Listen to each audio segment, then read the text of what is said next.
আসসালামু আলাইকুম। আরেকটি নতুন রেসিপি নিয়ে হাজির হলাম আপনাদের কাছে। আজকে আমি আপনাদেরকে মাছের মুড়িঘণ্ট করে দেখাবো। মুড়িঘণ্ট রেসিপি দিয়ে আমরা সবাই মোটামুটি পরিচিত, কিন্তু আমার রেসিপিটা একটু ভিন্ন। আশা করি আপনারা সবাই খুবই পছন্দ করবেন। এই রেসিপিটা আমার কাছে একটু স্পেশাল, কারণ এটার সাথে একটা স্মৃতি জড়িয়ে আছে। আমার শ্বশুর আব্বা আমার হাতে এই রান্নাটা খুব পছন্দ করতেন। আমি তাকে প্রায় অনেকবার এই রান্নাটা করে খাইয়েছি। সে খুবই পছন্দ করতো আমার হাতে এই রান্নাটা। এটা রান্না করার জন্য প্রথমে আমরা মুগ ডালটা চেলে নিব ভালো করে। চেলে তারপর পরিমাণ মতো পানি দিয়ে সেদ্ধ করে নিব।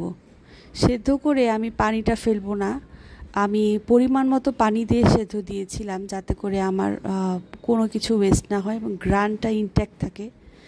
এখন আমি তেল গরম করে তারপরে পেঁয়াজ দিয়ে পেঁয়াজটা ভেজে আমি পেঁয়াজ বাটা অ্যাড করেছি।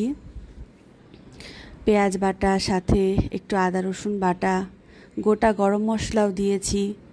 অনেকের কাছে মনে হতে পারে মুড়িঘণ্টতে গরম মশলার কী কাজ। অ্যাকচুয়ালি আপনারা যদি গরম মশলাটা অ্যাড করেন, মাছের কোনো ব্যাড স্মেল আসবে না, আপনার খেতে খুবই ভালো লাগবে এবং খুবই সুস্বাদু হবে। মশলাটা ভালো করে কষিয়ে নেবেন সবসময়।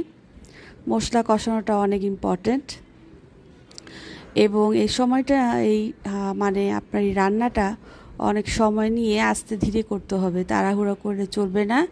মাথাটা যেন ভালো মতো বয়েলড হয়, কুকড হয়, তাহলেই কিন্তু খেতে ভালো লাগবে। না হয় কিন্তু আপনার মশলাটা ভেতরে ঢুকবে না, ভালো লাগবে না।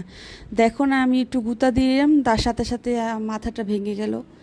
এখন আমি ডালগুলো দিয়ে দিচ্ছি এবং কিছু কাঁচামরিচ ফালি করে রেখেছিলাম দিয়ে দিচ্ছি। ভালো করে জিনিসটা বয়েল হবে। তারপর আমি যেটা অ্যাড করব সেটা হচ্ছে গিয়ে গরম মশলা গুঁড়া।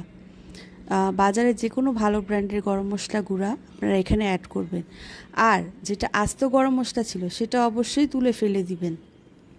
এক্সেস স্মেলের তো আর দরকার নেই, তো গোটা মশলাগুলো তুলে ফেলে দিবেন। ভালো করে বয়েল করে নেবেন। এখন আমি কি করব, আমি এটা ফোড়ন দিব।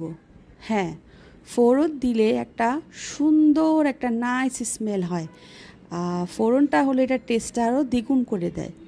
আমার রান্নাটা কমপ্লিট হয়ে গেছে, আমি সাইডে রেখেছি। এখন জাস্ট ফোড়নটা দিয়ে নিলেই আমার রেসিপিটা একদম কমপ্লিট হয়ে যাবে। দেখতেই পাচ্ছেন বাদামি করে ভেজে নিয়েছি।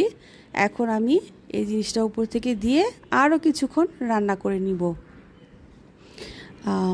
আমি এই প্রথমবার একটা লং ভিডিও বানাচ্ছি, জানি না সবার কেমন লাগবে, কিন্তু এই রেসিপিটা আমার মনে হলো যে প্রপারলি দেখাতে হলে আমার পুরোটা জিনিসই দেখানো উচিত, তাই দেখালাম।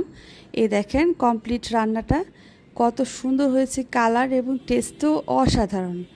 আপনারা অবশ্যই ট্রাই করবেন এবং আমাকে অবশ্যই জানাবেন, যেন আমি ইন্সপিরেশন পেয়ে আরও ভালো ভালো কাজ আপনার জন্য করে যেতে পারি। আল্লাহ হাফেজ।